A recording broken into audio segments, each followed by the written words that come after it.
Allez, hop. Au nom du Père, du Fils et du Saint-Esprit, ainsi soit-il. Venez, Esprit Saint, remplissez le cœur de vos fidèles et à la maison de le feu de votre amour. Envoyez votre Esprit, Seigneur, se fera une création nouvelle. Et renouvelle la face de la terre. Prions. Ô Dieu, qui avez envoyé votre Esprit sur ce monde, donnez-nous par ce même Esprit de comprendre et d'aimer ce qui est bien, et de jouir sans ces divines consolations par le même Jésus-Christ notre Seigneur. Je vous salue Marie, pleine de grâce. Le Seigneur est avec vous, vous êtes bénie entre toutes les femmes, et Jésus, le fruit de vos entrailles, est béni. Sainte Marie, Mère de Dieu, priez pour nous pauvres pécheurs, maintenant et à l'heure de notre mort, ainsi soit-il. Nos saints anges gardiens, Veillez sur nous. Saint Pédis, Priez pour nous. Saint Joseph, Priez pour nous. Saint Thomas d'Aquin, Priez pour du nous. Père, du Fils et du Saint-Esprit, ainsi soit-il. Donc, tout le monde a eu la feuille?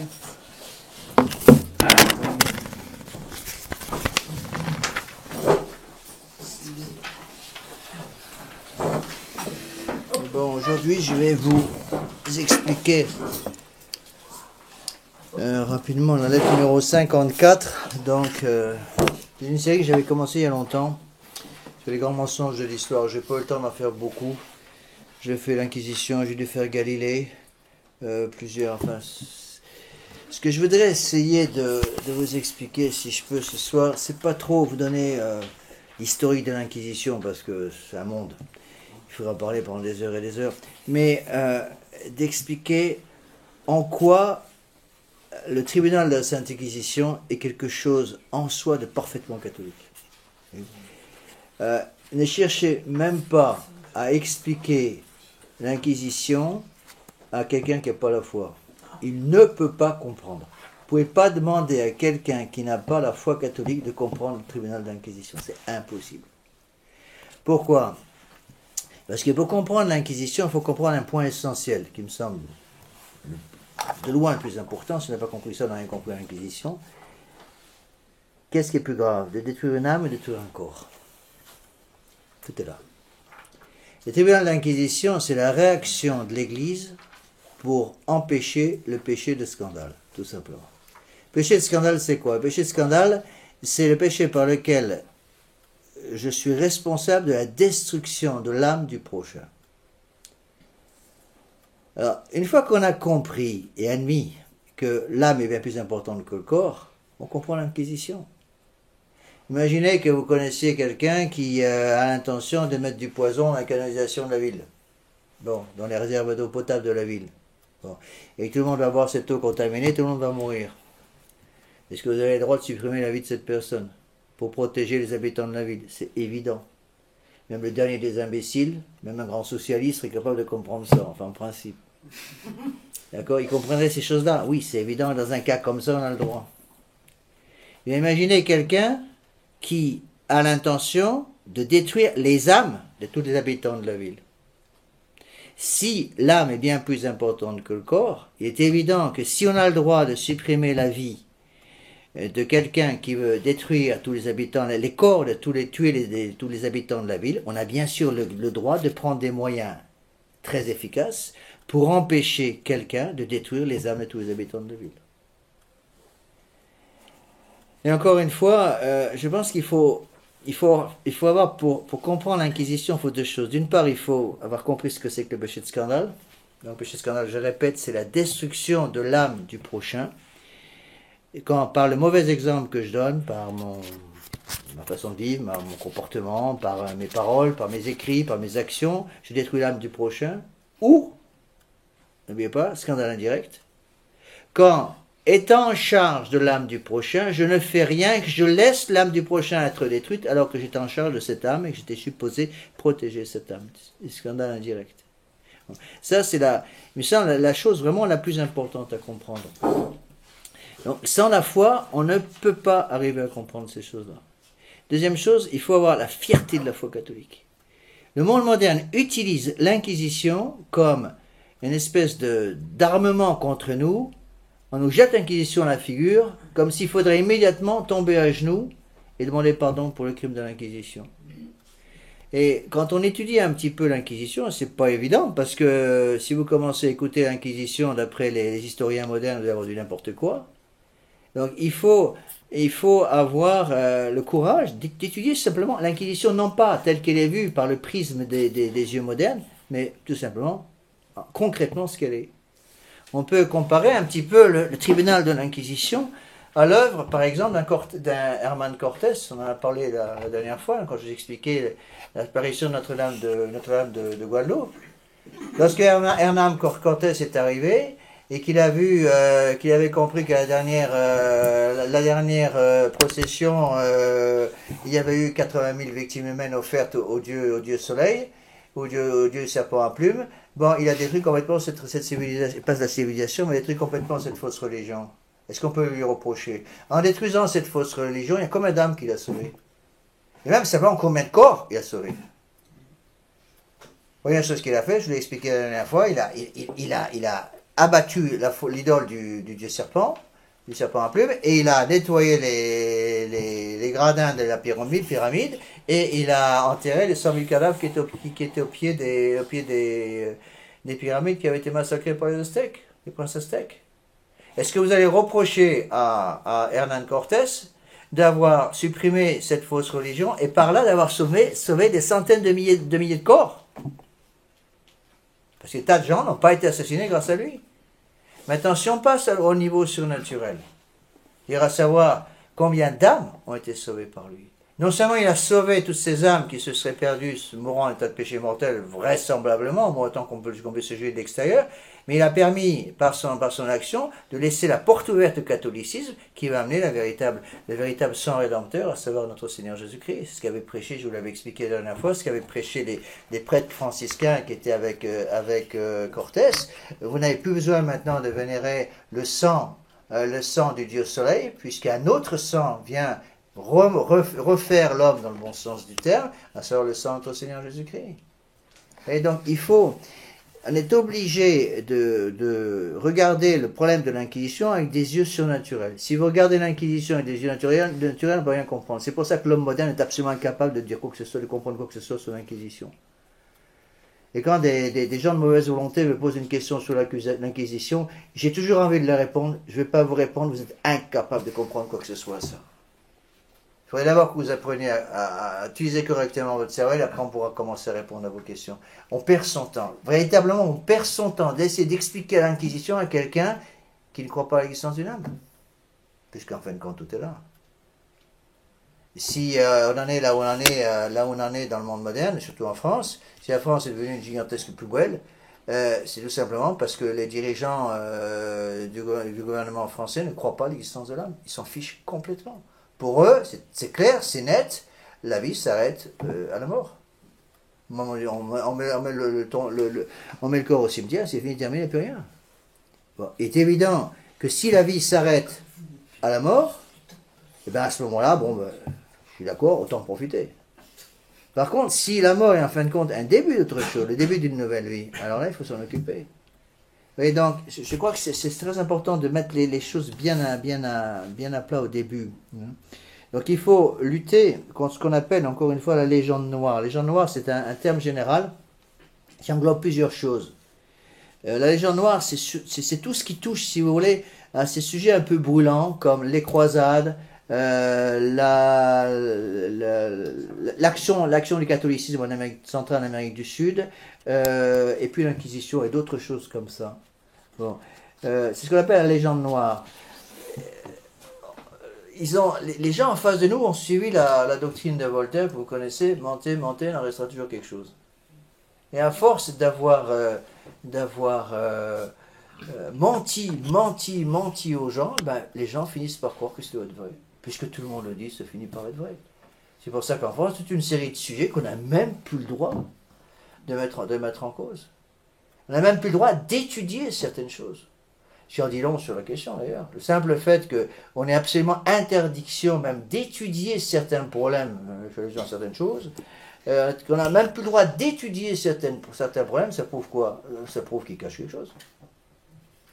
Si vraiment tout ce que nous raconte était vrai, il ne demanderait qu'une seule chose, mais étudiez. Au contraire, allez-y, étudiez les choses. Et vous verrez. Et quand on étudie, on peut peut-être découvrir des choses différentes. Mais c'est pareil pour l'Inquisition. Donc, il faut prendre les choses de façon surnaturelle. Alors, si on essaye de... le problème, c'est qu'on a en face de nous, même parfois dans la tradition, hein, des gens, si vous voulez, qui ont été complètement... On leur a lavé le cerveau par la presse, les films, et surtout les films faits par la judéo-maçonnerie à Hollywood. Comment s'explique l'Inquisition? Le travail de l'Inquisition, c'est tout simplement l'application du premier commandement. Un seul Dieu, tu adoreras et aimeras parfaitement. Donc n'oubliez pas qu'il y a, dans l'ancienne façon de prononcer d'expliquer le premier commandement, c'est un seul Dieu tu auras, et tu n'auras pas d'autre Dieu que moi. Attention, il y a une deuxième partie. Un seul Dieu tu adoreras, oui, c'est vrai. Notre Seigneur Jésus-Christ est l'unique vrai Dieu, parce qu'il est l'unique créateur, l'unique rédempteur. Mais, une deuxième partie, tu n'auras pas d'autre Dieu que moi. Donc, le plus grand des crimes contre Dieu qui puisse être commis, c'est l'idolâtrie. L'idolâtrie, c'est quoi? L'idolâtrie, c'est l'adoration d'un faux Dieu, l'adoration d'une idole. Et on le voit très très bien aujourd'hui. On dit, c'est un peu vrai, que l'homme ne peut pas vivre sans idole. Ou il adore un vrai Dieu, ou il adore des faux dieux, mais il est obligé d'adorer quelqu'un, ou quelque chose. Et donc, le plus grand des crimes, c'est l'idolâtrie. Et on ne peut pas comprendre l'Ancien Testament sans avoir compris ce qu'est l'idolâtrie. C'est pour ça que l'Église catholique a toujours dit, attention, ne lisez pas l'Ancien Testament sans précaution. Il y a des passages de l'Ancien Testament, je vous montre certains passages de l'Ancien Testament, vous déposez l'écrit. Donc il faut lire l'Ancien Testament avec esprit de foi, attention. Il faut comprendre que le pire des crimes pour notre Seigneur Jésus-Christ, c'est justement d'adorer un autre Dieu que lui. Dire mettre le bon Dieu dehors, c'est ce qu'on fait pour le péché mortel en fait, hein. Péché mortel, tout péché mortel est en soi une certaine forme d'idolâtrie. Ça consiste à quoi un péché mortel? Le péché mortel, ça consiste à ouvrir la porte de notre âme, on met le bon Dieu dehors, en lui disant, écoutez, je vous aime bien, je vous adore, oui bien sûr, mais actuellement vous me gênez. Voilà, allez faire un tour dehors, et puis on verra, je vous rappellerai quand j'aurai un peu de temps. Mais pour le moment, j'ai d'autres choses très importantes à faire. Et par cette même porte que Dieu a utilisée pour quitter notre âme, parce que Dieu obéit tout de suite quand on lui demande de quitter une âme, attention, hein. Donc, si on demande au bon Dieu de quitter notre âme, il s'en va tout de suite. Et par cette même porte que Dieu vient d'utiliser pour quitter notre âme, on fait rentrer une créature. Donc ça consiste à quoi? Faire entrer notre créature, ça veut dire que je vais donner à la créature la valeur que je donnais, le prix que j'attachais à Dieu qui a auparavant possédé mon âme. Donc j'idolâtre une créature. C'est ça l'idolâtrie. L'idolâtrie, c'est adorer une créature. Donner l'honneur qui ne doit être donné qu'à Dieu seul à une créature. C'est le pire des crimes. Il n'y a pas de crime plus élevé que ça. C'est l'enseignement de saint Thomas d'Aquin. Et c'est l'enseignement de toute l'Église catholique. Oui. Donc, quand on veut expliquer l'Inquisition à des païens, ou à des gens qui ont perdu la foi, ou des gens qui ne l'ont plus, ou qui ne l'ont jamais eu, qu'est-ce qu'il faut faire? Commencer par donner un court de catéchisme, le premier commandement. Mais voilà quel est le premier commandement, voilà les obligations du premier commandement, voilà pourquoi tous les hommes qui ont tous été créés par Dieu sont tous obligés d'adorer, de louer et de servir notre Seigneur Jésus-Christ pour sauver leur âme, parce qu'ils ont tous une âme à sauver, même s'ils ne sont pas catholiques. Que Dieu est mort pour tous les hommes, y compris pour les non-catholiques, que Dieu a créé tous les hommes, y compris les non-catholiques, et que donc tous les hommes, quels qu'ils soient, même Hollande et des gens comme ça, sont tous obligés d'adorer l'unique vrai Dieu qui est notre Seigneur Jésus-Christ. Et s'ils ne veulent pas le faire maintenant, c'est manifestement, ils n'ont pas l'intention. S'ils n'ont pas l'intention de le faire maintenant, ils sont bien obligés de le reconnaître comme roi, comme Dieu, le jour où ils mourront. Hein. Parce que ce jour-là, ils passeront en jugement, comme tout le monde devant eux. Même s'ils n'y croient pas, ils passeront en jugement devant le même Dieu. Il ne faut pas oublier ça. C'est encore une fois, il faut faire attention, parce qu'on trouve trop d'idées libérales dans les cervelles de certaines personnes. Les kamikazes musulmans qui se sont fait sauter, ils sont passés en jugement devant le bon Dieu. Hein. Ils sont passés en jugement devant l'unique vrai Dieu. Ils ne sont pas passés en jugement devant Mahomet. Hein, il n'était pas là. Ils sont passés en jugement devant l'unique vrai Dieu. C'est ça qu'il faut comprendre. Et c'est ce que nous dit notre Seigneur si vous voulez, pour comprendre l'Inquisition, il faut articuler l'Inquisition, puis placer l'Inquisition sur 2 commandements. Le premier, bien sûr, un seul Dieu tu adoreras et aimeras parfaitement, tu n'auras pas d'autre Dieu que moi. Deuxième commandement, tu ne tueras pas. Ça semble idiot ce que je dis, mais c'est pas idiot du tout. C'est exactement ça. L'Inquisition, c'est l'application par la Sainte Église du 5e commandement, tu ne tueras pas. Mais tu ne tueras pas quoi? Les âmes. Qu'est-ce qui est plus grave? Tu veux tuer les corps ou tuer les âmes? Tuer les âmes. Ça, il faut le rappeler constamment. Moi, c'est des choses qui m'énervent. Par exemple, souvent quand je parle avec même des catholiques de la tradition, par exemple contre l'avortement, on parle du massacre des avortements, on parle du massacre de ces pauvres enfants qui sont dépecés vivants, coupés en rondelles vivants dans le sein de leur mère. C'est vrai que c'est une horreur. Mais l'horreur de l'avortement, elle n'est pas là. La première horreur de l'avortement, c'est quoi? C'est que ces enfants ne verront jamais Dieu. C'est ça l'horreur. Et ça, on en parle pratiquement jamais. Pratiquement jamais vu, même parfois, chez les prêtres de la tradition, les prêtres qui en parlent. On parle des horreurs de ces 100, 200 ou 200 000 enfants qui meurent par avortement chaque année. On dit oui, c'est épouvantable. On voit ces pauvres petits innocents qui meurent comme ça dans le sein de leur mère, c'est épouvantable. Mais est-ce qu'on a le courage de remonter au fait important, 200 000 enfants qui ne verront jamais Dieu? C'est pas pour rien que Benoît XVI avait nié déjà l'existence des l'âme, parce que précisément, ça l'embêtait ce truc-là. Et donc, tout part du premier et du 5e commandement. Si on ne croit pas au premier commandement, on ne croit pas au 5e commandement, c'est même pas possible dans ce cas-là d'expliquer ce qu'est l'Inquisition. Donc tu ne tueras pas, c'est ça, c'est pas simplement tu ne tueras pas les corps, je dirais ça c'est relativement secondaire par rapport à tu ne tueras pas les âmes. Il est bien plus grave de tuer les âmes. Rappelez-vous ce que dit notre Seigneur Jésus-Christ, craignez d'abord ceux qui peuvent blesser l'âme plutôt que ceux qui peuvent blesser les corps. Et l'Inquisition, c'est ça, c'est la protection de la Sainte Église pour protéger les âmes, empêcher les âmes d'être détruites. Le pire des malheurs qui puisse arriver à quelqu'un, c'est pas d'avoir son corps réduit en bouillie. La pire des malheurs qui puisse arriver à quelqu'un, c'est d'avoir son âme qui rate la porte d'entrée du paradis, qui se retrouve en enfer. C'est ça le plus grand des malheurs. Okay. Alors, si vous voulez, on peut expliquer aussi l'Inquisition avec une autre notion qui est aussi très importante. L'Inquisition, c'est la véritable charité. Attends, je vais parler de la véritable Inquisition, après je vais expliquer les termes historiques. Mais on commence d'abord par les principes. Donc c'est tout le problème de la vraie et de la fausse charité. La vraie charité, c'est quoi? La vraie charité consiste à aimer Dieu, plus que tout, et d'aimer le prochain comme moi-même pour l'amour de Dieu. La vraie charité, ça consiste à quoi? La vraie charité, ça consiste à aimer le prochain de telle façon que je fais tout pour que le prochain puisse voir Dieu. Donc, à cause de la vertu de charité, je suis contre l'avortement. Pourquoi? Parce que l'avortement empêche une âme de voir Dieu. Qui est-ce qui explique les choses de ce genre, de cette façon-là aujourd'hui? Pratiquement plus personne. Personne ne dit l'avortement, on est contre l'avortement, c'est le principe d'un catholique. Un catholique doit être contre l'avortement, bien sûr parce que c'est le meurtre d'un innocent. C'est un péché qui crie vengeance contre le ciel. Comme l'homosexualité, c'est dans la même catégorie dans le catéchisme. Mais l'avortement, c'est d'abord un crime épouvantable, parce qu'à cause de ce péché d'avortement, un enfant ne verra jamais le bon Dieu. C'est ça qui est grave.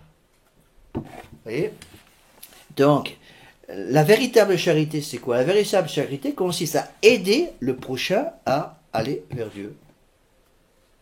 Alors, un père de famille, une mère de famille qui voit leur fiston faire une grosse bêtise et qui disent rien, sont des assassins. Parce qu'ils sont coupables de ne pas utiliser, en quelque sorte, le glaive que le bon Dieu a mis entre leurs mains pour corriger leurs enfants et empêcher leurs enfants de devenir de petits brigands. Et donc, si je laisse mes enfants devenir des brigands, je suis responsable de toutes les bêtises qu'ils vont faire. Et donc, une maman, un papa qui voit son enfant faire une grosse bêtise et qui dit rien, c'est peut-être que tout le monde le fait aujourd'hui, par exemple, et bien c'est quelqu'un qui manque gravement de charité. Vous voyez, comme c'est difficile de remettre des idées en place là-dessus, même dans la tradition, on a du mal. Même dans la tradition, on a du mal, parce que combien de fois j'essaie d'expliquer ces choses-là, Et les gens me disent, oui, monsieur Lebet, vous comprenez, il ne faut pas trop parler de ça, parce qu'on parle à des gens, il faut rester au niveau naturel. Ben justement pas. On ne peut pas expliquer la gravité de l'avortement en restant simplement au niveau naturel. C'est impossible. L'avortement est quelque chose de gravissime, et c'est pour ça que c'était mis dans le catéchisme par la Sainte Église, dans la catégorie des péchés qui crient vengeance contre le ciel, précisément parce qu'un enfant, une âme d'enfant ne verra jamais Dieu. C'est pour ça que c'est grave. Bon, c'est aussi grave, bien sûr, parce que c'est la destruction d'un innocent, mais c'est secondaire par rapport au fait que cet enfant ne verra jamais Dieu. Oui, c'est comme ça qu'il faut comprendre donc ce qu'est l'Inquisition. Donc avant de parler de l'Inquisition, il faut expliquer ce qu'est le premier commandement, ce qu'est le cinquième commandement, et donc ce qu'est le péché de scandale. Le péché de scandale, c'est un péché contre le cinquième commandement, rappelez-vous. Le péché de scandale, c'est quoi? Le péché de cinquième commandement, tu ne tueras pas. Le péché de scandale, c'est tuer l'âme des autres. D'accord? Troisièmement, il faut parler de la vraie et la fausse charité. Alors, quand on parle à des non-catholiques de l'Inquisition, il faut commencer par donner 3 heures de cours de catéchisme, 1 heure de cours de catéchisme pour expliquer ce qu'est le premier commandement, 1 heure de cours de catéchisme pour expliquer ce qu'est le cinquième commandement, et au moins 2 ou 3 heures pour expliquer ce qu'est la différence entre la vraie et la fausse charité. Une fois qu'ils ont compris tout ça, on peut commencer à parler de l'Inquisition. Et alors, il faut faire attention parce que on est un peu, comment dire, c'est ça la légende noire, c'est-à-dire qu'on nous a tellement lavé la cervelle sur ces sujets-là que on a presque honte d'aborder certains sujets. On voit ça, c'est certains catholiques qui nous diront presque, il faut pas en parler, oui, c'est pas des sujets à aborder, éviter ces sujets-là. Ben non, au contraire. Bon, donc là j'ai mis un premier paragraphe, donc ça va être numéro 54, page 1 en haut. Le mot inquisition fait frémir la plupart de nos contemporains. Il évoque immédiatement des nuages de fumée provenant de sinistres bûchers, brûlant des milliers d'hérétiques sous le regard narquois de grands inquisiteurs sadiques de la pire espèce. Et n'oubliez pas que maintenant ils ont perdu la fierté de l'Église catholique, mais ceux qui se présentent comme pape depuis Jean XXIII n'arrêtent pas de s'excuser, de battre la coulpe du voisin pour ce qu'auraient fait des sinistres individus dans l'Église. Alors, ici j'ai mis quelques citations. J'ai préparé cette lettre, c'est longtemps que j'écris cette lettre, plusieurs années, à partir d'un certain nombre de livres que j'avais étudiés sur le sujet. Il y avait un très bon article, c'est une partie du livre Capital qui s'appelle Histoire partiale, Histoire vraie de Jean Guiraud. Il y a une très belle partie sur l'Inquisition. Il y a d'autres livres là-dessus. Je ne sais pas si on a publié aux éditions Cérémie. Ouais. Un livre qui s'appelle L'Église et ses inquisitions. Oui, il y a pas mal de choses. Mais là, par exemple, je ne sais plus où j'ai trouvé ça. En bas de la page 1, donc colonne de gauche, je cite un extrait d'un livre d'histoire moderne, contemporain, donc utilisé dans les écoles modernes. Pratiquement, donc Léa Étanon, pardon. Pratiquement, celui qui est tombé entre les mains de l'Inquisition, ce qu'ils expliquent à nos enfants dans les écoles modernes, n'avait aucune chance de salut. La victime était enveloppée dans un réseau dont elle ne pouvait s'échapper et chaque effort qu'elle faisait ne servait qu'à l'y impliquer davantage. Tous les moyens ordinaires de justification étaient à peu près interdits à l'accusé. Il était jugé sur des pièces qu'il n'avait pas vues, émanant de témoins dont ils ignoraient l'existence. Saint-Pierre et Saint-Paul, s'ils avaient vécu les temps de l'Inquisition, avaient été accusés d'hérésie, se seraient vus dans l'impossibilité de se défendre et auraient été infailliblement condamnés. Bon. Quand on vous a répété des choses comme ça 25 000 fois, entre la classe de 6e et la classe de terminale, qu'est-ce que vous voulez, ça finit par marquer le cerveau. Bon. Alors, contre ça, qu'est-ce que l'Église catholique va répondre? On va répondre d'abord par des citations de l'Écriture sainte. Donc, je les ai mises ici, donc en bas de la page 1, colonne cette fois-ci de droite. Donc, en vous rappelant ce que j'ai déjà expliqué, c'est-à-dire que la vie de l'âme, la vie spirituelle, est bien plus importante que la vie du corps, ou la vie physique. Et une autre raison pour ça, c'est que la vie spirituelle est immortelle, la vie de l'âme est immortelle, pas la vie du corps. Le corps n'est pas immortel en tant que tel. Au moment où après votre mort physique, il y a séparation du corps et de l'âme, le corps passe au cimetière et ne souffre pas. Le corps par lui-même au cimetière va devenir la nourriture des vers, va pourrir, ne va pas souffrir. Le corps va reprendre vie à la fin des temps, il y aura la résurrection générale, et à ce moment-là, union de chaque âme et de chaque corps, et à ce moment-là, si malheureusement l'âme est condamnée à l'enfer, là le corps va commencer à souffrir. Mais en tant que tel, le corps physique, en tant que tel, n'est pas immortel. Par contre, l'âme est immortelle. Pour une raison métaphysique, tout simplement parce que l'âme ne peut pas être touchée. L'âme, c'est une absence de matière. C'est quelque chose de spirituel. Et donc, étant spirituelle, elle ne peut pas être détruite. Elle ne peut pas détruire quelque chose de spirituel. C'est impossible. Alors voilà ce que les citations, bon, il y en a d'autres, mais j'ai pris certaines citations de l'Écriture sainte qu'il faut bien connaître. J'ai oublié de mettre les références, mais on peut les retrouver facilement. Donc, que sert à l'homme de gagner le monde s'il vient à perdre son âme? Je pense que c'est la plus importante des citations de l'Écriture sainte sur le sujet. Hein.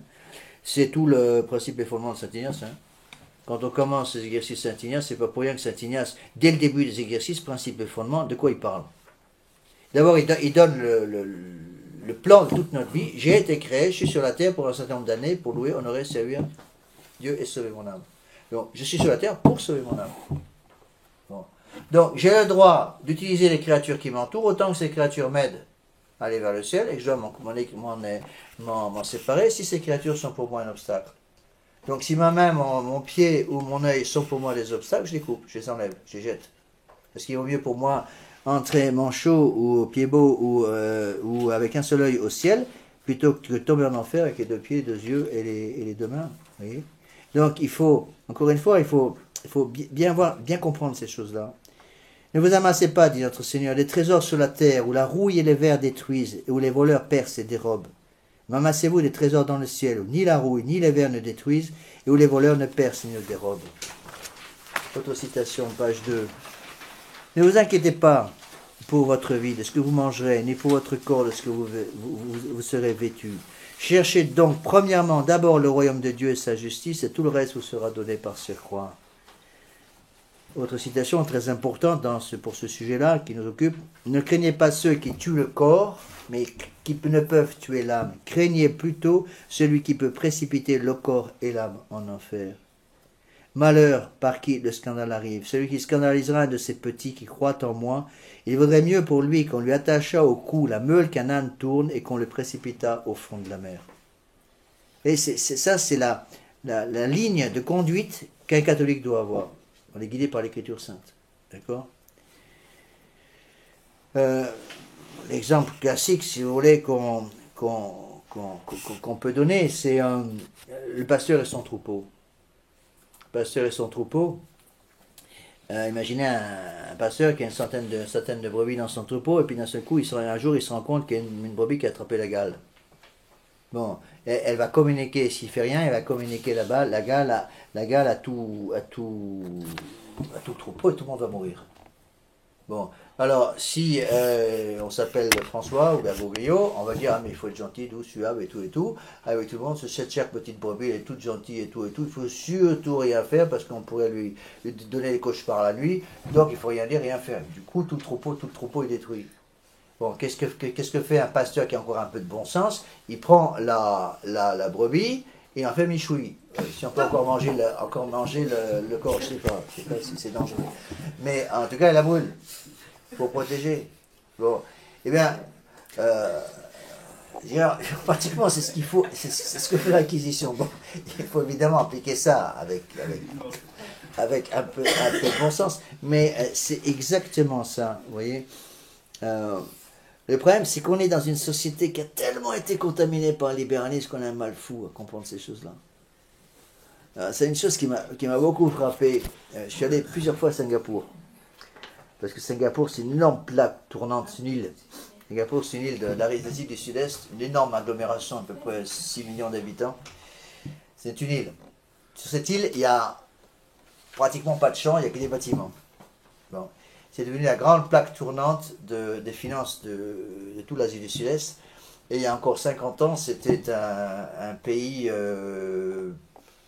pauvre du tiers-monde. Bon. Quand on rentre à Singapour, il n'y a pas un papier par terre. Il n'y a pas un tag sur une rue. Rien. Mais rien, absolument rien. Vous allez dans un Singapour, dans un café, dans un restaurant, vous laissez votre portefeuille sur la table. Vous allez à la toilette pendant 5 minutes, vous revenez, votre portefeuille n'a pas bougé. Bon. Et j'ai posé la question, je cherchais à me renseigner, mais comment se fait-il qu'il n'y a pas de tag? Parce que je sortais de l'aéroport de Paris, il y a des tags partout. D'accord? Je me suis dit, comment ils font? Et puis je me suis renseigné, mais c'est tout simple. D'abord, ils m'ont dit, mais des tags, on n'en a jamais. Et puis ils m'ont dit, oui, une fois, il y a eu deux Allemands, deux touristes allemands, qui se sont amusés à taguer, à la peinture, à la bombe à peinture, un wagon de métro. J'ai vu la photo de ce wagon de métro, des tags partout. Et puis après avoir fait le coup, ils sont filés en Thaïlande. Alors, comme ils ont des caméras partout là-bas, ils ont réussi à prendre les photos des gars, découvrir qui c'était, et s'apercevoir par tout simplement les listes des différents passagers qui quittent le pays, ils ont su qu'ils s'étaient réfugiés en Thaïlande. À cause des relations diplomatiques entre la Thaïlande et Singapour, ils ont exigé l'expatriation des deux Allemands, deux jeunes, qui ont été expatriés de Thaïlande et remis à la police de Singapour. Ils ont été condamnés à 6 mois de prison ferme et 3 coups de canne. Alors, le canage d'abord, je t'explique comment ça se passe. Bon. Alors, il y a une espèce de... Alors, les Français, vous poussez hurlement, mais c'est des tortures. Mais non. Bon, c'est la raison pour laquelle il n'y a pas un seul tag là-bas. Donc, ils mettent le gars sur une espèce de chaise, il est comme ça, il a des espèces de menottes aux mains. On lui met les fesses à l'air. Et ils prennent une tige de bambou qui fait à peu près 1,50 m de long, souple et bien dure. Le bourreau prend son élan d'à peu près 10 mètres et vient donner un coup avec cette canne sur les fesses. Ça fait éclater la peau. À ce moment-là, le médecin arrive, il recoue. Bon, parce qu'évidemment, il y a ça partout. On recoue, et puis on a pitié du pauvre gars, on ne va pas lui donner les 2 autres coups tout de suite, on le renvoie en prison, et le médecin, tous les jours, vient vérifier quand est-ce qu'il peut recevoir le 2e coup. Donc une fois que c'est cicatrisé, c'est bon, on peut aller recevoir le 2e coup. Donc, il reçoit le 2e coup, le monsieur fait quand même un peu attention de ne pas taper exactement au même endroit, ils sont pleins de charité, et puis le médecin revient, recoue, renvoie en prison, alors ça met encore un peu plus de temps pour cicatriser, et puis il revient, ah bon c'est bon, hop, 3e coup, et puis du coup bah, ça fait pratiquement les 6 mois, et puis 3e coup il est libéré de prison.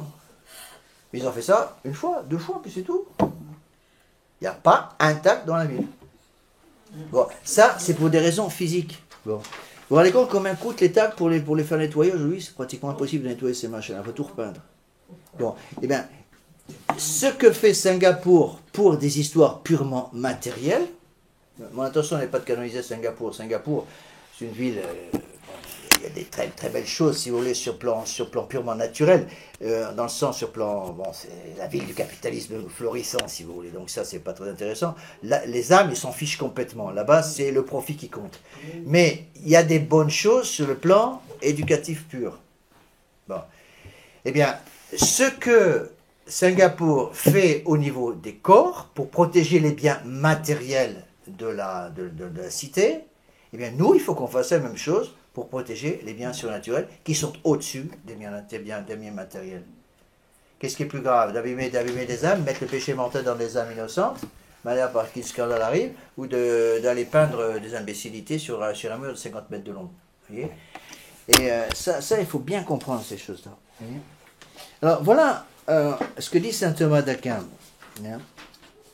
Alors d'abord, il y a une citation de saint Paul. 1 Timothée, c'est page 2, au milieu de la page, colonne de gauche, pardon. Voilà ce que dit saint Paul. Reprenez les pécheurs devant tout le monde, pour que les autres éprouvent une salutaire frayeur. Bon. Alors voilà ce que dit saint Thomas d'Aquin. C'est la Secunda Secundae, question 33, article 7, et Secunda Secundae, question 11, article 3. Donc c'est des citations, mais elles sont importantes. Quand la faute est connue du public, il faut porter remède au mal du pécheur comme à celui de ceux qui ont connu son péché, afin de prévenir et de réparer la contamination et le scandale, ce qui implique la dénonciation. L'hérétique, puisque là on parle des âmes. L'hérétique, c'est celui qui détruit l'âme du voisin. Qu'est-ce que c'est qu'un hérétique? Un hérétique, c'est quelqu'un qui détruit les âmes. Bon. Et qui est quelqu'un qui nie un dogme de foi, et en niant un dogme de foi, si quelqu'un s'amuse à nier un dogme de foi dans sa cuisine, bon, il ferme toutes les fenêtres, et il dit « Je ne crois pas à la transubstantiation ». Est-ce que l'Église peut faire quelque chose contre lui? Rien du tout. D'accord? L'Église n'a pas autorité dans ce cas-là. Il a le droit, dans sa cuisine, de dire qu'il ne croit pas à la transubstantiation. Il devra rendre des comptes au bon Dieu de ce qu'il a dit. Ça, c'est autre chose. C'est un péché personnel. Mais l'Église ne peut rien faire en tant que tel contre ces gars-là. Mais si il descend dans la rue, il prend un bigophone, et qu'il dit à tout le monde, je ne crois pas à la transubstantiation, là le scandale arrive. S'il passe à la télévision, devant des millions de personnes qui regardent la télévision, il dit, je ne crois pas à la transubstantiation, le scandale est encore plus grand. Vous voyez? C'est ça qu'il faut comprendre. Alors, l'hérétique, dit saint Thomas, en bas de la page 2, colonne de gauche, l'hérétique qui ne veut pas arrêter de détruire les âmes, malgré tous les efforts de correction, ne mérite pas simplement l'excommunication par l'Église, mais est exclu du monde par la mort. Car corrompre la foi catholique est pis que falsifier la monnaie, ce que les princes séculiers punissent à juste titre de la peine de mort. Bon, c'est écrit au XIIIe siècle, où les gens avaient encore un peu de bon sens, et avaient encore un cerveau nettement plus développé que l'autre aujourd'hui. Bon, mais, donc à l'époque, tout le monde reconnaissait, il prend l'exemple de la fausse monnaie, qu'un faux monnayeur, à cause du dommage qu'il provoque à l'État, est digne de la peine capitale. Et effectivement, au Moyen-Âge, quand on prenait un faux monnayeur, il n'y avait pas de quartier. Bon, il était tué. Bon. Eh bien, c'est ce que dit saint Thomas d'Aquin. Corrompre la foi catholique est pis que falsifier la monnaie, ce que les princes séculiers punissent à juste titre de la peine de mort. Bon. Donc, dans un siècle de foi, nous ne sommes plus malheureusement dans un siècle de foi, mais il faut au moins que nous conservions dans notre cervelle un cerveau catholique. Dans un siècle de foi, avec un cerveau catholique, le péché d'hérésie est donc logiquement considéré comme le plus grave des péchés, car il consiste à nier la véracité de Dieu. C'est une injure au Créateur. En gros, le péché d'hérésie, c'est de dire au bon Dieu, vous êtes un menteur. Vous avez prétendu que la transsubstantiation existe, que le pain et le vin sont changés en la substance même du corps et du sang de notre Seigneur. Moi, je nie ces choses-là parce que le bon Dieu s'est trompé. Donc, il faut pour ça un degré d'orgueil absolument invraisemblable. Alors, évidemment, aujourd'hui, encore une fois, on est tellement contaminé par le monde moderne que on a beaucoup de mal à comprendre ces choses-là. Et là, il faut faire très attention parce que une fois qu'on a été contaminé, pour se décontaminer, c'est pas évident du tout. C'est facile à contaminer une âme, mais pour la décontaminer, il faut énormément de choses. C'est pour ça qu'il faut faire très très attention. Les parents doivent être extrêmement prudents pour empêcher leurs enfants d'être contaminés. Parce qu'une fois que les enfants sont contaminés, il y a des blessures qui ne peuvent jamais être enlevées. Quand je donnais les catéchismes aux enfants, je prenais l'exemple pour expliquer la gravité du péché de scandale. Quand une âme était contaminée, qu'on ne pouvait pas la décontaminer complètement, il restait toujours quelque chose, même si bon Dieu pardonnait les péchés. Je prends l'exemple d'une feuille de papier. Vous prenez une feuille de papier comme ça, vous la pliez en deux. Voilà. Eh bien, vous avez beau faire, après vous pouvez lisser, tout ce que vous voulez, il restera toujours la marque. C'est pareil pour une âme. Quand une âme, si vous voulez, a été contaminée par le péché, le bon Dieu, dans sa miséricorde, pardonne tous les péchés, à condition qu'on les regrette. Vous voyez? Donc, attention, encore une fois, au terme qu'on utilise. Il ne faut pas dire, ce qu'on entend beaucoup trop souvent, le bon Dieu est plein de miséricorde pour les pécheurs. Non, c'est faux. Il faut dire, le bon Dieu est plein de miséricorde pour les pécheurs repentants. Parce qu'on s'est mis, encore une fois, et ça encore une fois, c'est le monde moderne. Le bon Dieu est plein de miséricorde pour les pécheurs. Le bon Dieu pardonne le pécheur. Mais non, il ne pardonne pas le pécheur. Le bon Dieu pardonne, et avec grand zèle, le pécheur qui regrette son péché. Pas celui qui ne regrette pas. Le pécheur qui ne regrette pas son péché, qui continue d'offenser le bon Dieu n'est pas plein de miséricorde pour lui. Il va encore, dans sa miséricorde, lui donner des grâces de conversion, c'est autre chose. Et c'est l'exemple que je donne toujours aux enfants. On dit, regardez, vous ne pourrez plus enlever la marque. Il y aura toujours une marque. On voit que cette feuille a été pliée une fois. Donc vous ne pourrez plus prétendre que votre feuille est neuve. Non, elle a été pliée. Eh bien, c'est pareil. Une fois, je donne souvent l'exemple pour les péchés d'impureté, une fois qu'une âme se laisse contaminer par ce genre de péché, le bon Dieu pardonne le péché si on le regrette et qu'on prend les moyens de recommencer, mais il y a le fait que l'âme a été contaminée, et il y aura des conséquences. Quel genre de conséquences? En général, les conséquences, c'est les tentations. Il y aura une facture à payer. Donc, je dis souvent aux personnes qui s'arrivent très régulièrement en retraite, qui veulent se convertir avec la grâce du bon Dieu, qui viennent ici pour se convertir et qui se convertissent vraiment, bien écoutez, remerciez le bon Dieu à votre bonne confession générale, mais à cause de tous ces péchés, soyez pas surpris si après la confession générale, surtout après la retraite, vous avez des tentations terribles que vous n'aviez pas avant. parce que le démon va se venger, il n'est pas content de voir que vous êtes converti, et donc il va tout faire pour empêcher pour vous décourager d'une façon ou d'une autre. D'accord? Alors, le péché d'hérésie, donc page 2 en haut de la colonne de droite, le péché d'hérésie était logiquement considéré comme le plus grave des péchés, car il consiste à nier la véracité de Dieu. En fait, strictement parlant, le péché le plus grave, c'est le péché d'idolâtrie. Le péché d'hérésie est une conséquence du péché d'idolâtrie. S'il se diffuse par le mauvais exemple, il devient un fléau social qui doit être sanctionné non seulement par l'autorité religieuse, mais aussi par l'autorité politique. Si l'hérétique refuse d'arrêter de détruire l'âme du prochain, il faut le mettre hors d'état de nuire pour protéger les âmes et la société politique. Ça, c'est quelque chose de très important à comprendre. L'Église catholique n'a aucune juridiction, strictement parlant, sur les péchés privés. Je dis bien strictement parlant dans le sens que si une personne commet un péché privé, l'Église catholique n'a pas le moyen physique, je dirais, d'empêcher cette personne de pécher.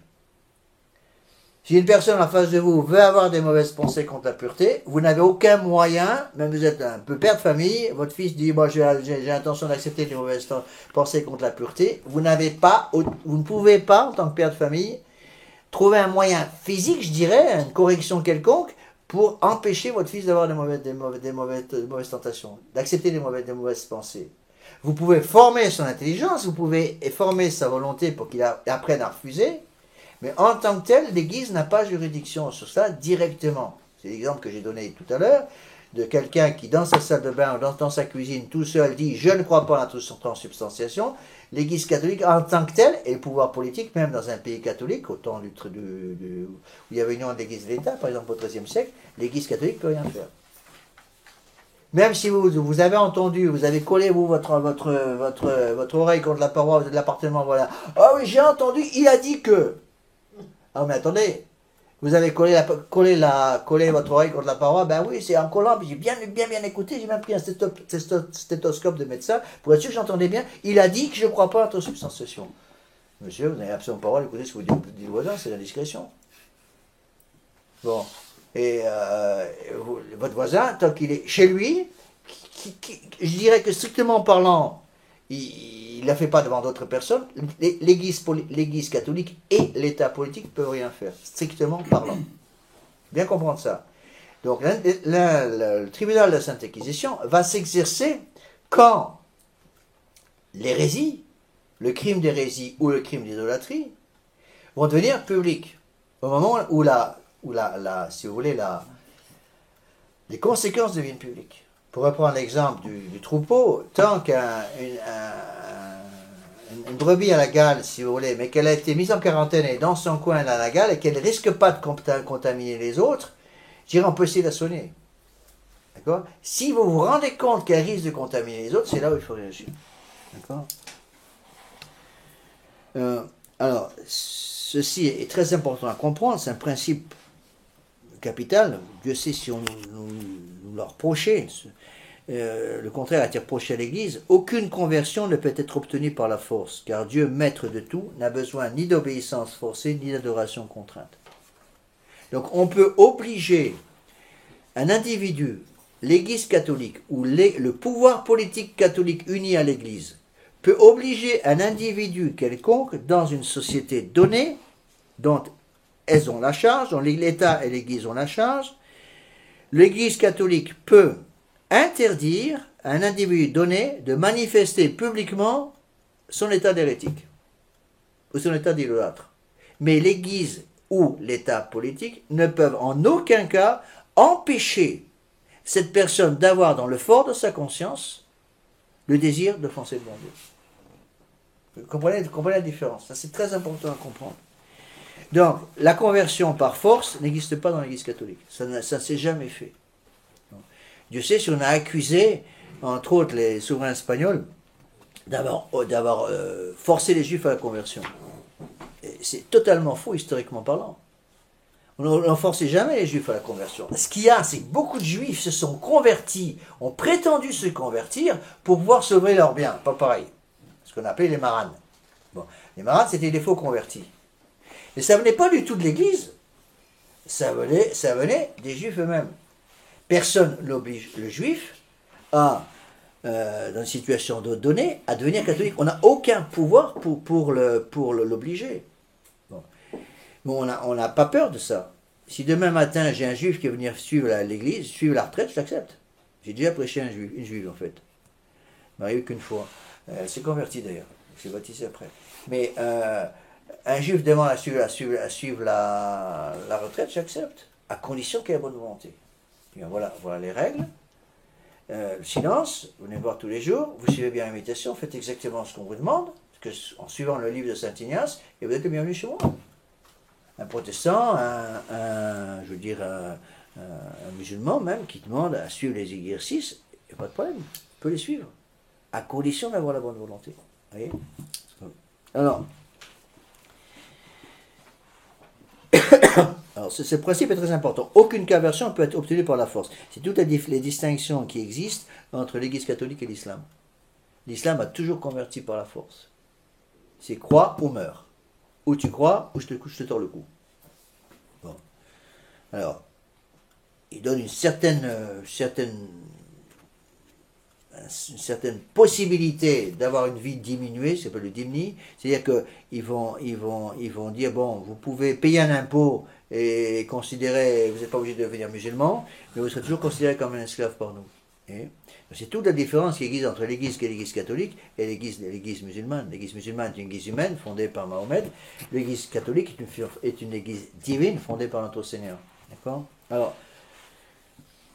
le sentimentalisme à l'eau de rose de nos contemporains n'y change rien. L'Église catholique a toujours défendu le principe de la légitimité de la peine de mort. Il suffit de méditer les prescriptions de Dieu que l'on trouve dans l'Ancien Testament pour protéger son peuple de la corruption de l'idolâtrie. Parce que Dieu, ça c'est très important à comprendre, parce que Dieu savait que le pire des péchés c'est l'idolâtrie, donc il ne pouvait supporter l'idolâtrie.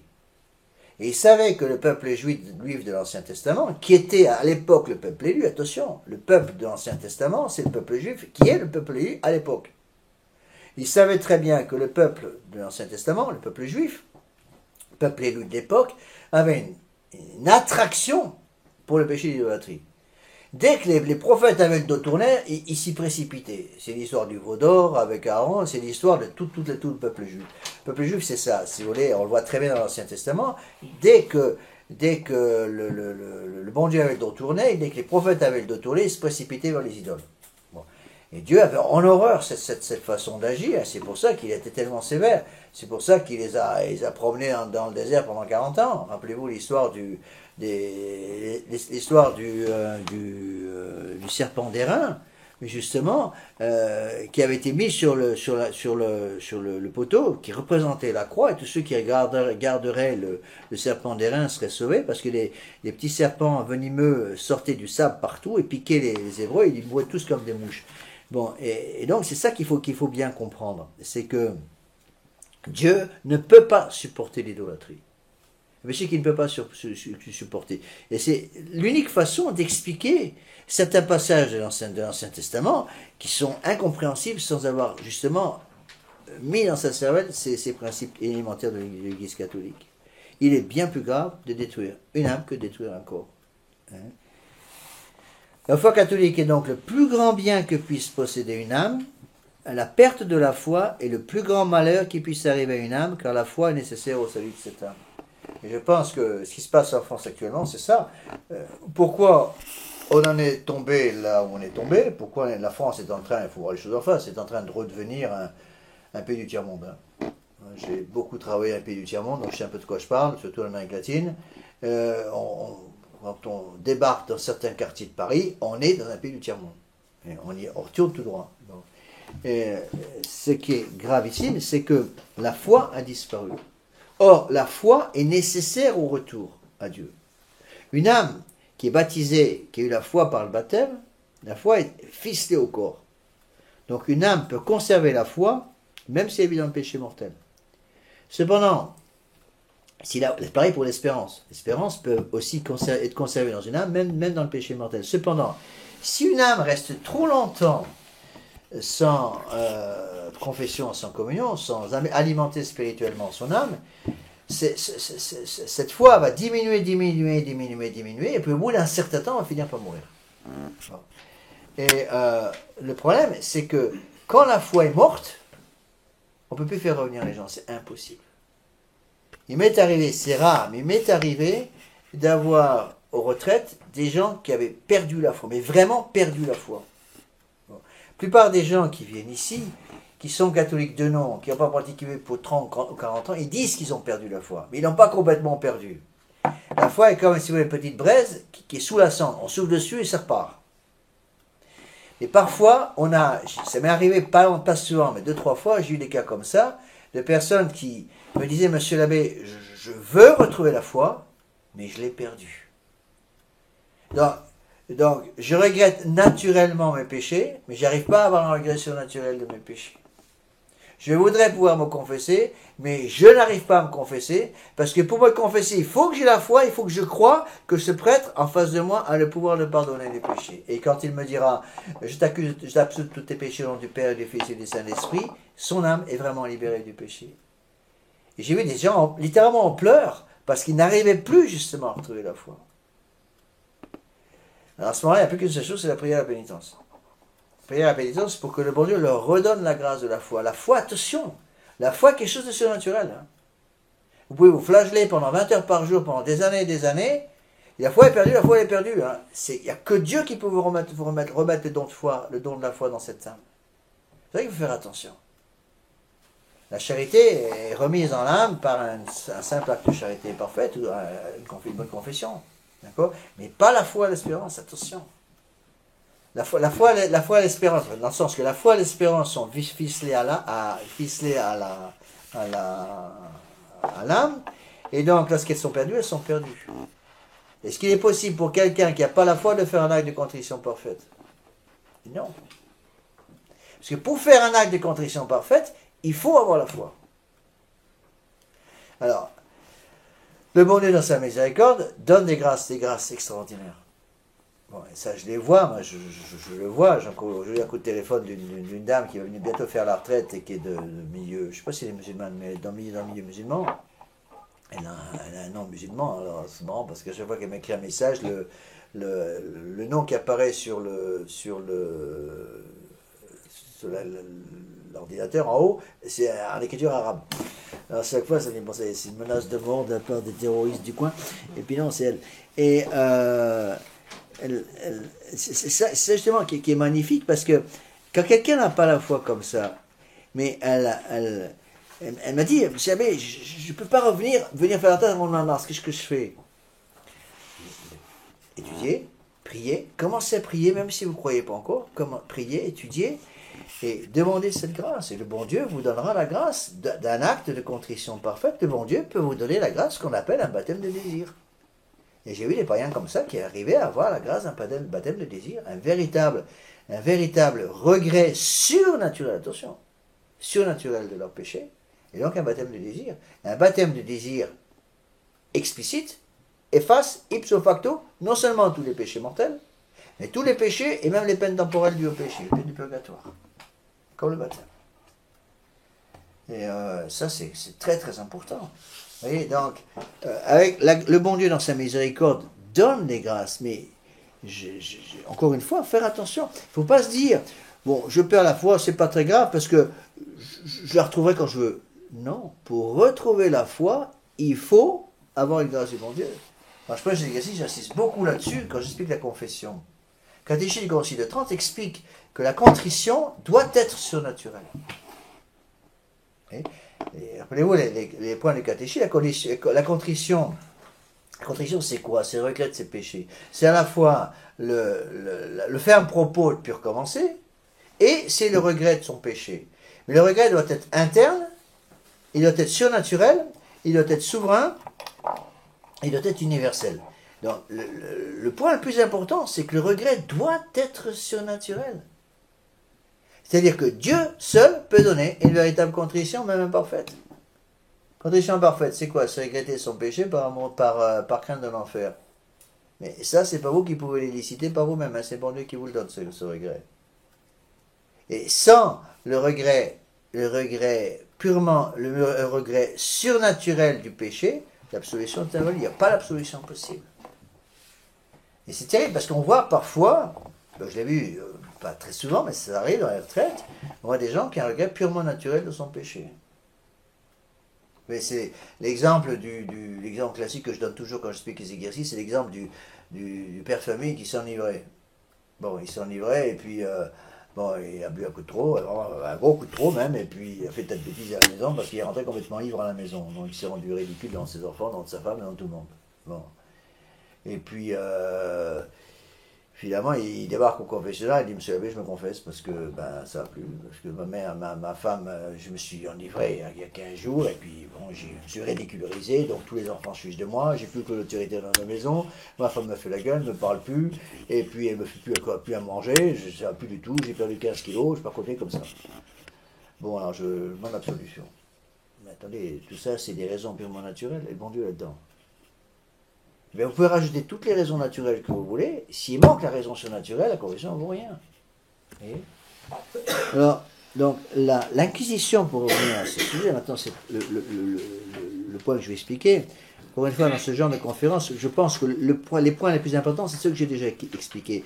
Après, je vais rapidement courir l'historicité de l'inquisition, mais rapide parce que je n'ai pas le temps, ni les compétences d'ailleurs, pour tout expliquer. Mais il faut que les points que j'ai expliqués, c'est-à-dire la nécessité de la charité, la nécessité de comprendre le premier et le cinquième commandement, il faut que ce soit bien établi.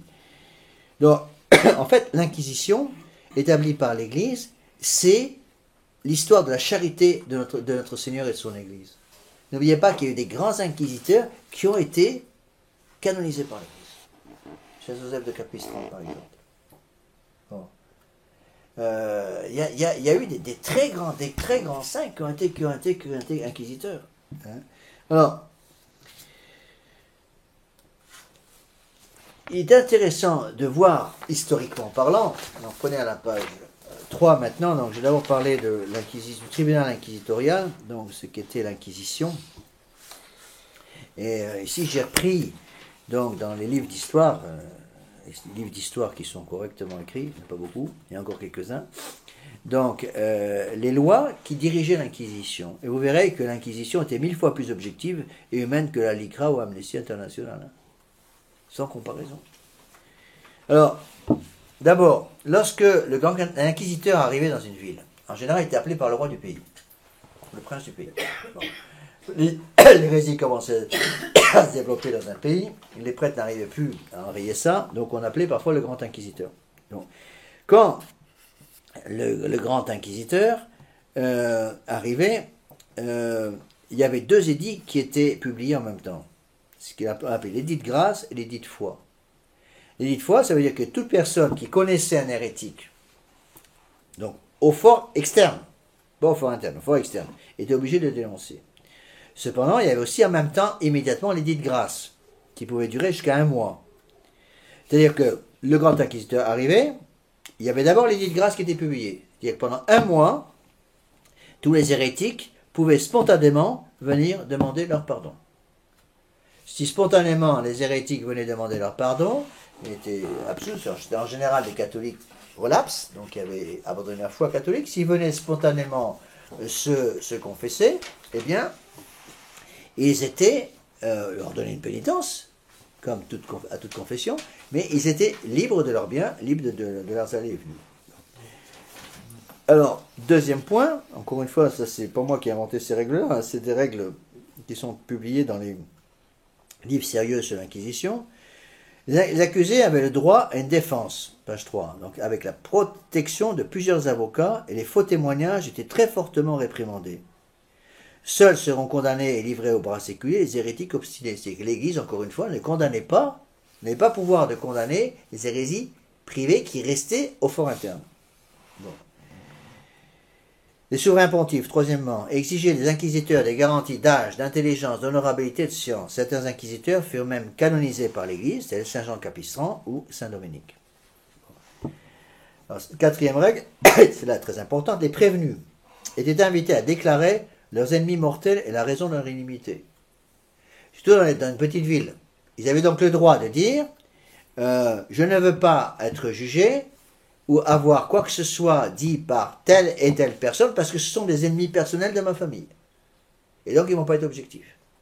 Ces personnes, si elles figuraient parmi les dénonciateurs ou les témoins à charge, étaient immédiatement récusées par l'inquisiteur, ses assesseurs et ce qu'on appelait les boni viriles, les hommes bons, les jurés laïcs, qui étaient là pour garantir également l'impartialité du jugement. Donc il y avait des jurés laïcs. Bon.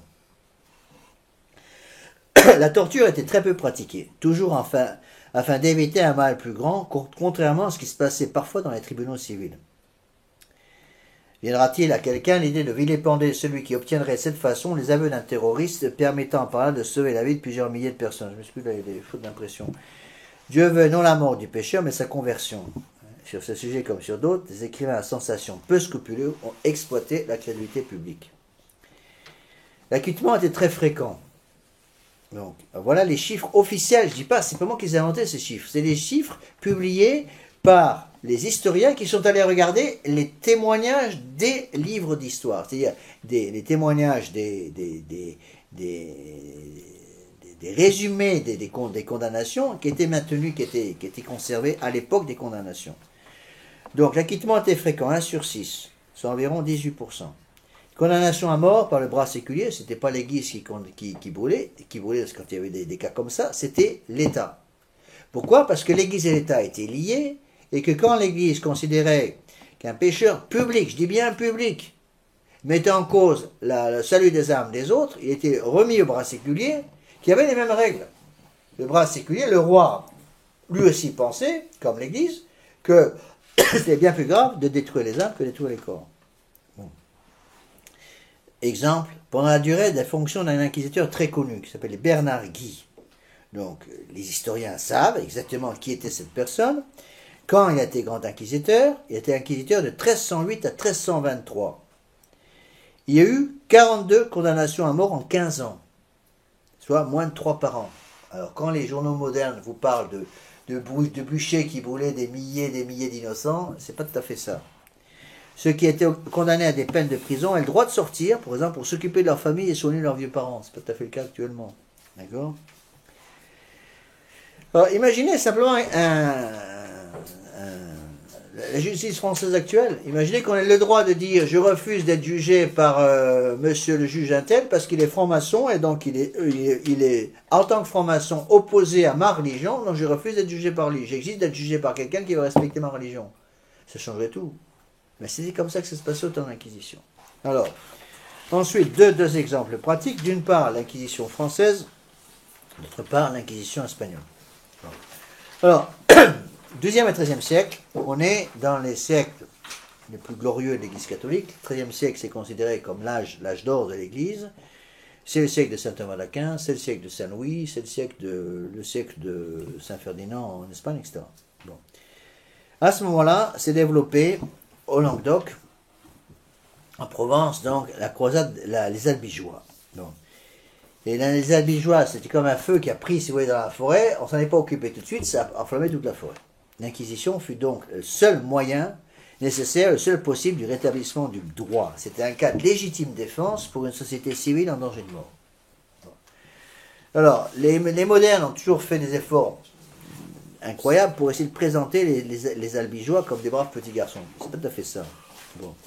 Donc l'Inquisition du XIIe et XIIIe siècle, l'Inquisition française, donc, a été préparée par un saint, encore une fois, Saint Bernard. Hein, puis par Saint Dominique juste après. Saint Dominique, c'est début du XIIIe siècle, milieu du XIIIe siècle, début du XIIIe siècle.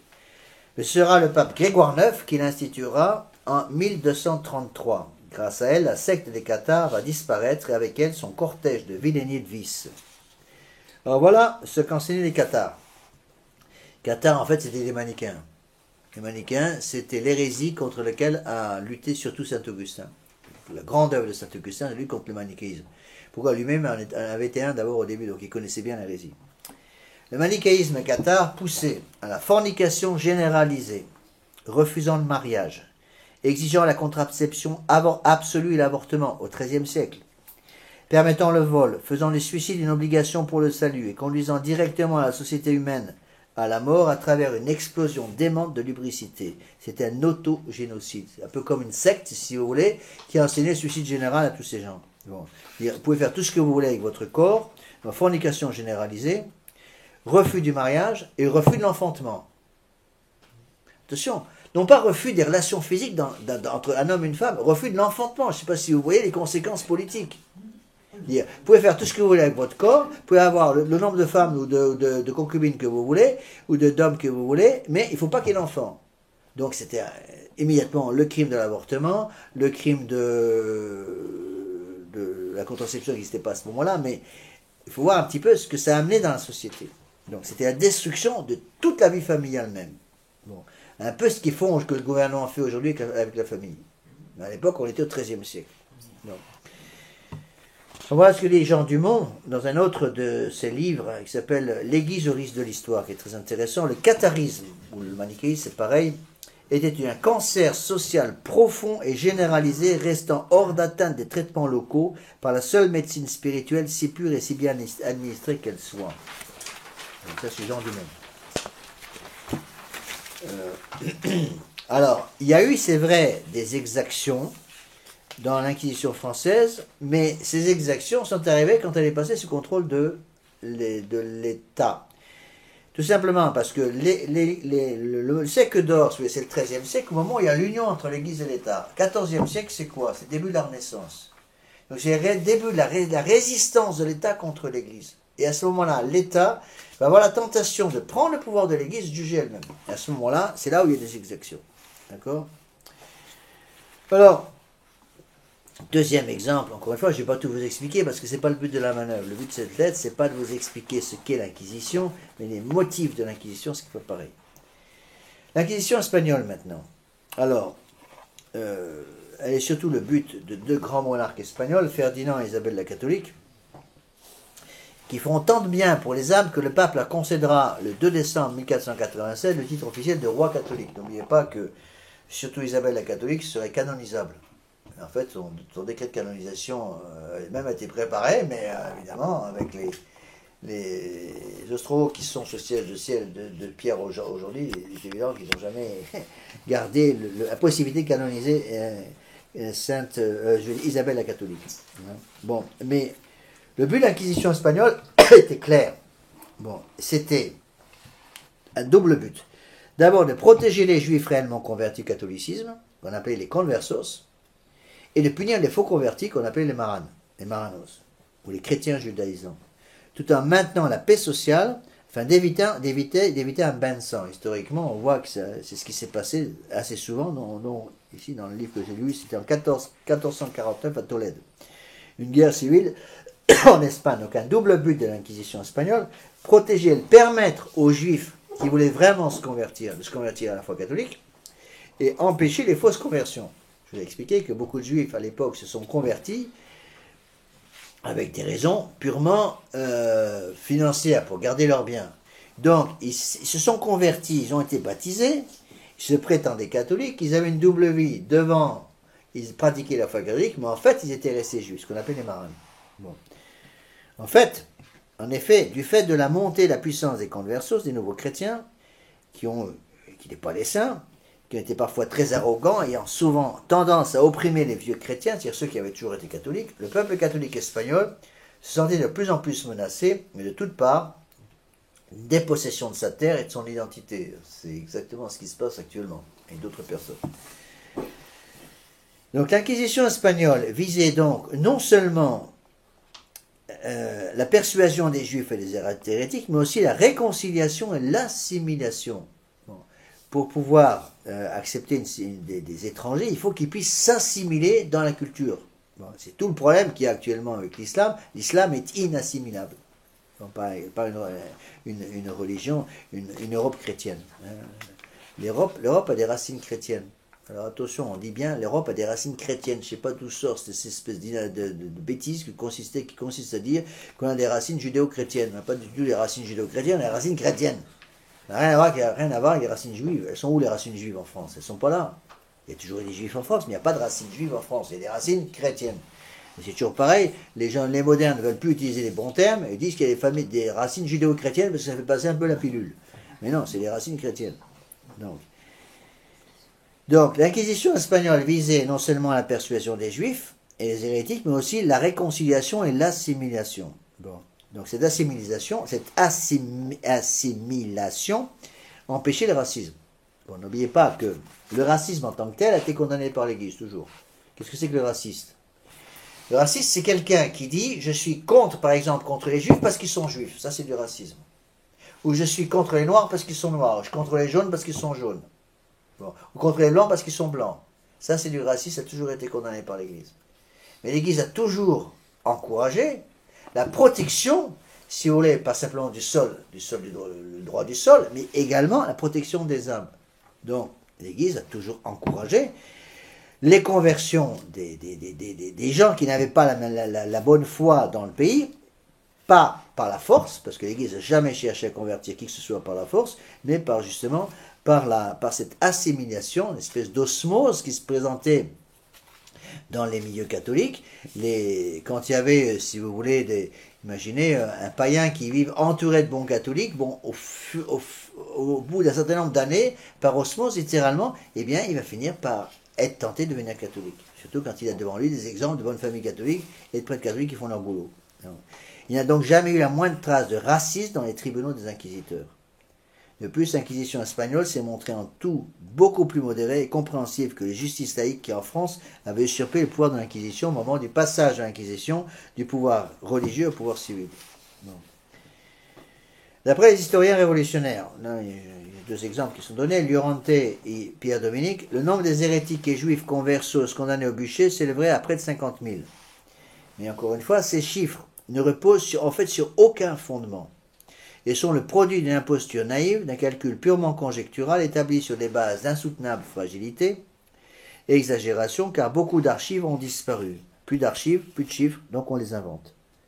Ça, c'est très important à comprendre. C'est ce que fait l'histoire moderne. Il n'y a pas d'archives, donc on invente. Voilà. À l'heure actuelle, en dehors de documents précis et limités, à tel tribunal, à telle époque, il est impossible de prétendre imaginer le total des victimes du Saint-Office. Après l'enquête la plus rigoureuse et la plus étendue jamais faite sous le règne d'Isabelle la catholique, donc elle a régné de 1480 à 1504, 24 ans. Ascona, un historien espagnol, tire ses conclusions quant aux victimes de l'Inquisition. Les condamnés à la peine de mort durant le règne d'Isabelle ne dépassèrent pas quelques centaines. Donc quelques centaines de condamnés en 24 ans de règne. D'accord ? Alors, je pense que c'est très important d'étudier un petit peu ces choses-là. Pour ceux qui ne connaissent pas, je pense que c'est un bon sujet d'étude. Donc, utiliser les bons livres. Je ne sais pas si on trouve encore Histoire partielle, Histoire vraie.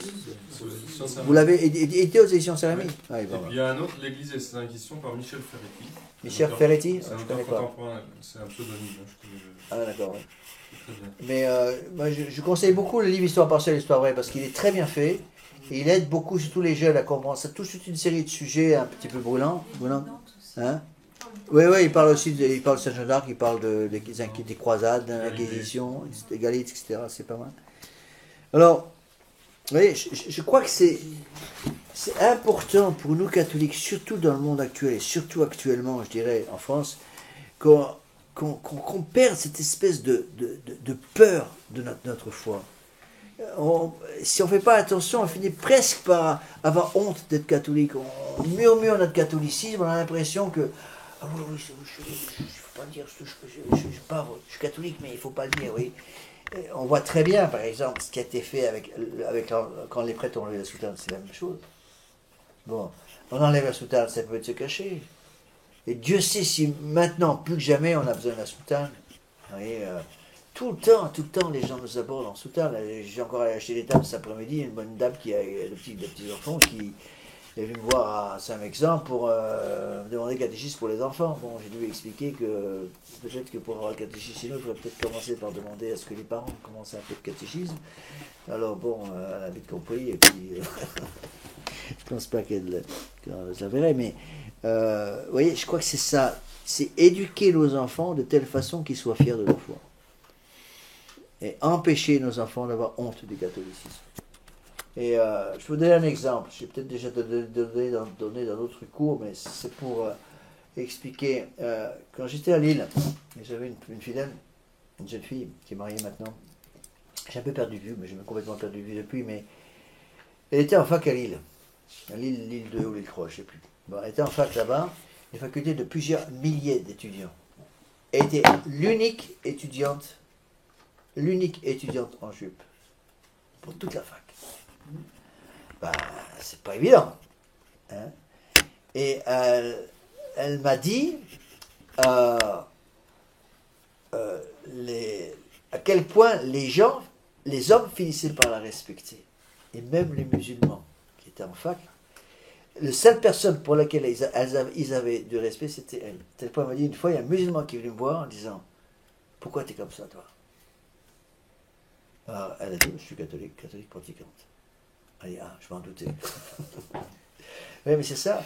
Et il faut demander à nos enfants, former nos enfants, préparer nos enfants pour qu'ils puissent comprendre la grandeur du catholicisme. Une fois qu'ils ont compris la grandeur du catholicisme, à ce moment-là, il y a beaucoup de choses qui peuvent être faites. Vous voyez, enlever cette honte du catholicisme. Dans l'église de Vatican II, ils passent leur temps à frapper la poitrine de l'église catholique. Alors, ils ont honte de leurs ancêtres, honte de ce qui s'est passé avant. On n'a aucune raison d'avoir honte de ce qui s'est passé avant la Révolution. Bien sûr, il y a des choses qui n'étaient pas correctes dans les politiciens, les hommes politiques et les rois d'avant la Révolution. Mais enfin, vous savez, par rapport aux gens qui nous gouvernent actuellement, c'est des petits saints, hein, les gars d'avant la Révolution. Il n'y a pas de problème. Mais il ne faut pas avoir honte de ces choses-là, pas avoir honte d'avoir la foi catholique, de l'exprimer. C'est évident qu'il y aura des idées claires. On ne peut pas convertir qui que ce soit par la force. On laisse les gens parfaitement libres. Hein. On n'est pas du gourou du tout. On n'est pas du tout des gens pour obliger les gens à se convertir. Pas du tout. Mais en même temps, on a la fierté de notre foi catholique. Et c'est cette fierté qu'il faut passer. Il y a un père de famille qui n'a pas réussi à faire passer la fierté de la foi catholique à ses enfants. Il a raté l'éducation catholique de ses enfants. Et toutes les conséquences qui en découlent. Alors, on va terminer par une prière.